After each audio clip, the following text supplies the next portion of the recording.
para que ela cumpra a sua função.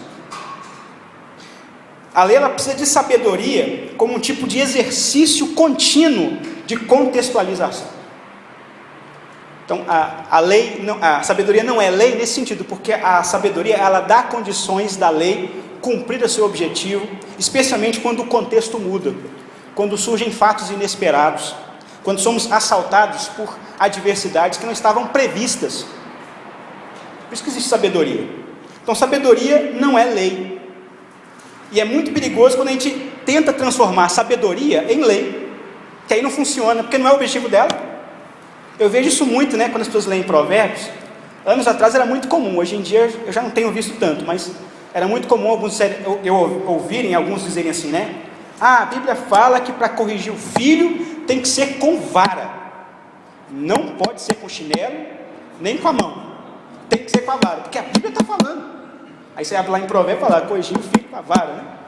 Eu não creio que a gente deva transformar Provérbios, o que o Provérbio está dizendo ali, numa lei.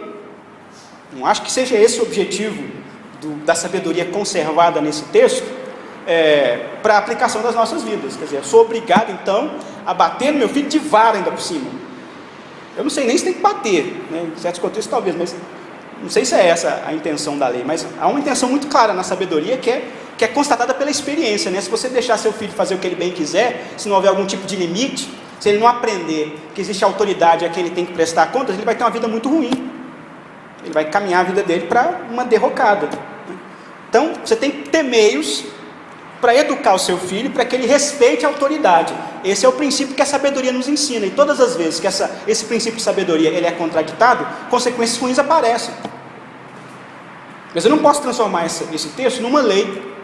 Aí eu tenho que ir lá caçar uma vara. Hoje em dia todo mundo mora em apartamento, né? Onde é que eu acho vara? Tem nem árvore mais, né? O pessoal está cortando tudo. Como é que eu acho uma vara para corrigir meu filho agora? Não é assim. Pelo menos eu entendo que não seja assim, né? Ia ser complicado também no nosso contexto, né? Acho que ninguém mais ia poder morar, né? Ter apartamento, comprar imóvel, porque tudo precisa de fiador. Aí você vai lá no provérbio assim, cuidado, você seja fiador do outro, olha, não seja e tal, adverte várias vezes, né? Já como é que eu faço então? Se eu transformo isso em lei, inviabiliza um monte de coisas práticas da nossa vida. Eu não creio que sabedoria seja para isso. Quando você transforma a sabedoria em lei, você traz prejuízo para a sua vida espiritual, não crescimento. Bom, então esse é o primeiro polo. A sabedoria tem uma relação com a lei, mas não é uma relação que coincida exatamente. Há um espaço em que a sabedoria excede a lei nesse sentido. Ela traz um contexto, ela regula a lei dentro de novos contextos. Por isso que esses livros tratam de coisas que não aparecem na lei, né? Como é que eu devo criar meu filho, questões, como eu falei, né? Questões que têm a ver com a vida prática dentro da casa, né? Isso dentro do livro de Provérbios e nos livros de sabedoria de crise, né? Que a gente pode falar, né?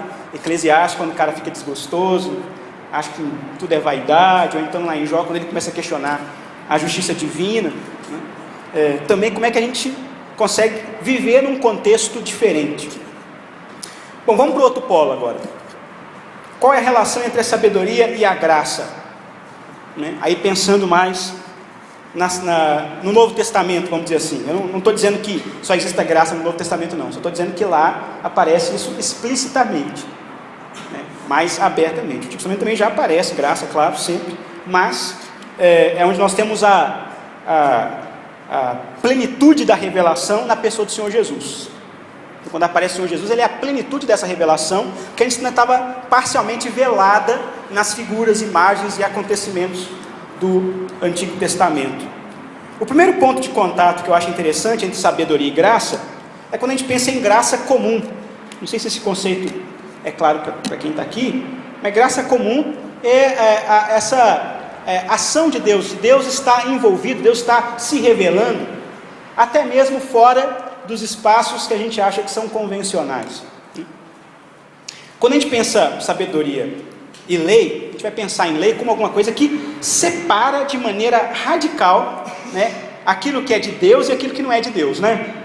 Você lendo lá a lei, aparece essa separação bem radical, né? Quem é de Deus, né, segundo a lei, não come as mesmas coisas que o sujeito que não é de Deus come, né? Tem lá os animais puros, animais impuros, né? Então tem bicho que não pode comer, uns que a gente não sabe nem a razão porque que não pode, mas está na lei lá, não pode comer tal e tal e tal e tal bicho, né?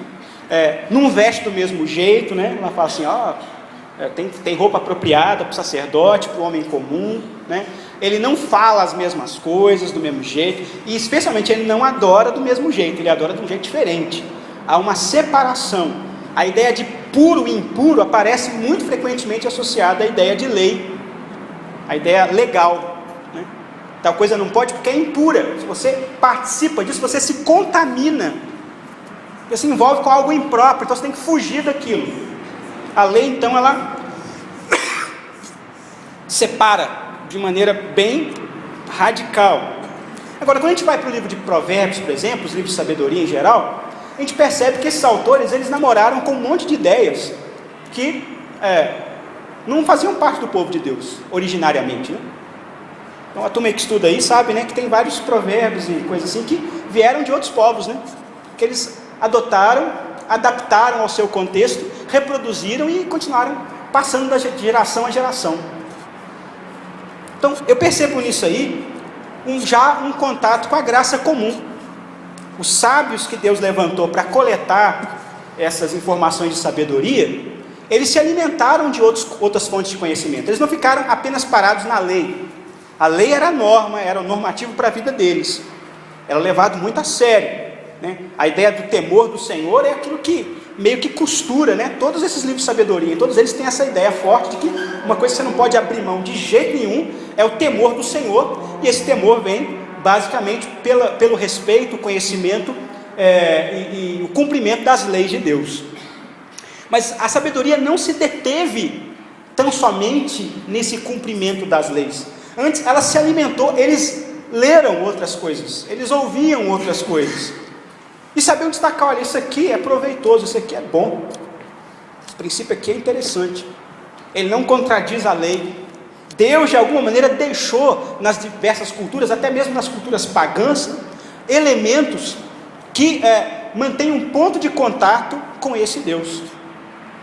Quando a gente lê lá o livro do Chesterton, G.K. Chesterton, o livro lá, O Homem Eterno, tem um capítulo lá muito interessante.